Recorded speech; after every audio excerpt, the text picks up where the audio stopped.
Bonjour à tous et bienvenue dans cette vidéo de mise à jour sur l'analyse de l'actif euro contre dollar. Alors ça y est, Donald Trump, monsieur Donald Trump est officiellement président depuis 2 jours. Alors on va voir un peu l'impact que cela a eu sur le cours de l'euro contre le dollar.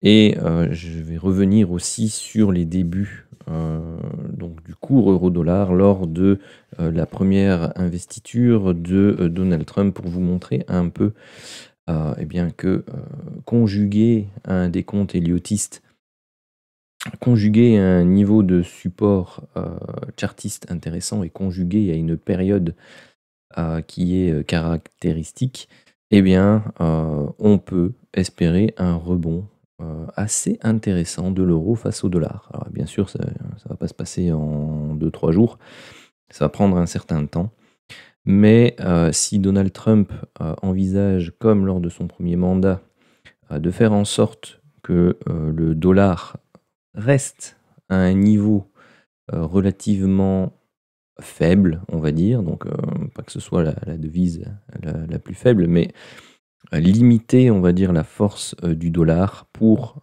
favoriser donc les échanges commerciaux, eh bien, il aura très certainement à cœur d'essayer de placer quelques interventions qui auront pour conséquence, eh bien, tout simplement d'affaiblir le dollar face à son panier de devises, parce que le dollar est resté la monnaie la plus forte par rapport à un panier de devises l'année dernière. Et eh bien, si Donald Trump veut améliorer les échanges commerciaux, eh bien, le dollar doit faiblir un petit peu. Alors bien entendu, si vous aimez ce que je fais, n'hésitez pas à vous abonner à ma chaîne YouTube, à activer la petite cloche pour recevoir les notifications, des vidéos qui sont publiées et puis surtout, bah, n'hésitez pas à commenter, à liker et puis à partager un maximum. Alors, vous avez ici la vue, en journalier, donc chaque chandelier japonais, qui est représenté sur ce graphique, constitue une journée, de cotation et vous voyez ici, donc vous avez, noté l'élection qui a été gagnée, donc la première élection par Donald Trump et sa, nomination officielle pour, sa, 1re élection. Donc qu'est-ce que l'on constate? On constate que, bah, l'euro avait baissé, ça stagnait et entre les élections et la nomination officielle, vous aviez eu une baisse de plus ou moins, un bon 6 et puis derrière, vous, avez eu, on va prendre, avec le jour de sa nomination, hein, vous avez eu une hausse de plus ou moins 17 sur, on va dire, une année. Alors est-ce que, on peut récidiver ou pas? Hein, le marché, on dit que le marché a une mémoire. Je vous ai mis ici les élections du 6 novembre, victoire de Donald Trump. Vous avez eu, une baisse, heu, après. Une baisse qui a été, un bon 5 et puis, bah, depuis, vous voyez que, on grimpe.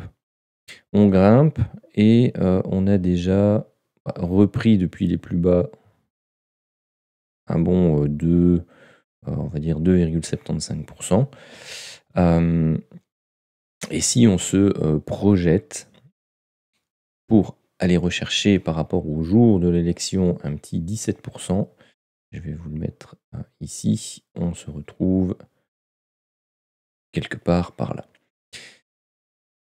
Alors maintenant, je vais, vous parler de mon décompte héliotiste. Pourquoi? Parce que ici, depuis les plus bas, de septembre 2022, eh bien, vous avez eu une structure dite impulsive. Donc c'est une structure qui a, repris en termes de pourcentage un bon 18. D'accord? Par rapport à toute la baisse qu'il y avait eu précédemment. Donc je vous rappelle qu'avant les élections, l'euro avait baissé et puis il a stagné durant la première élection.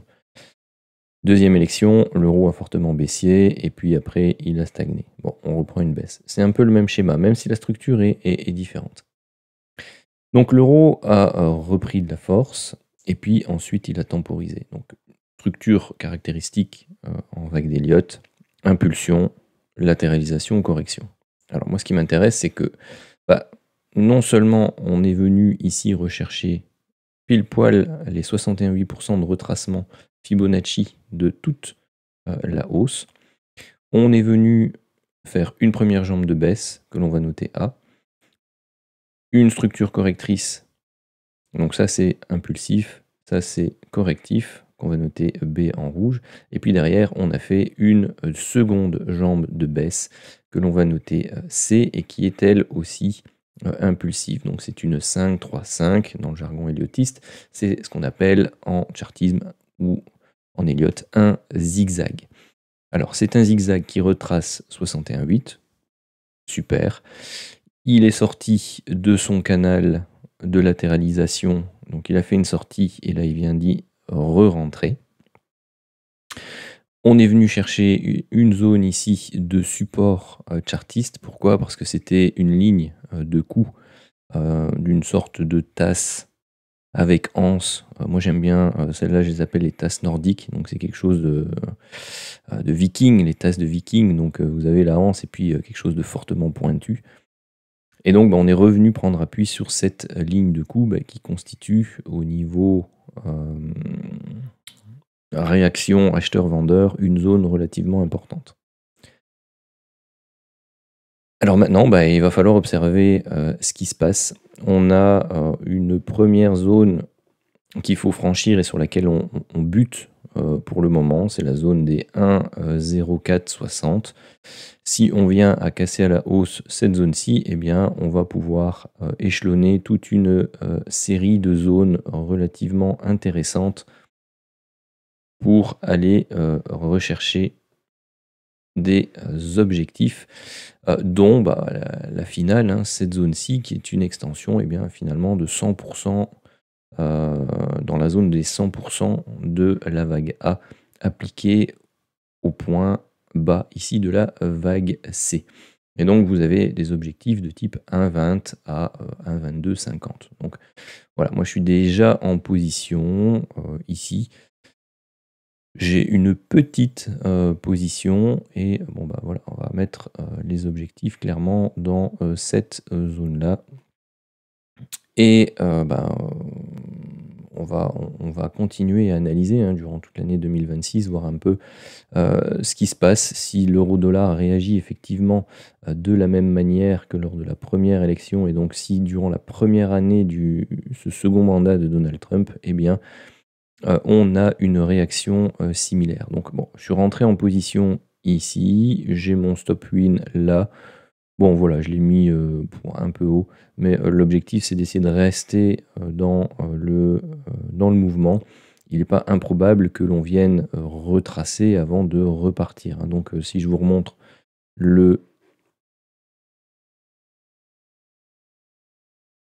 la première réaction, vous aviez eu une hausse, puis un retracement, et puis ensuite on était reparti de manière un peu plus forte. D'accord?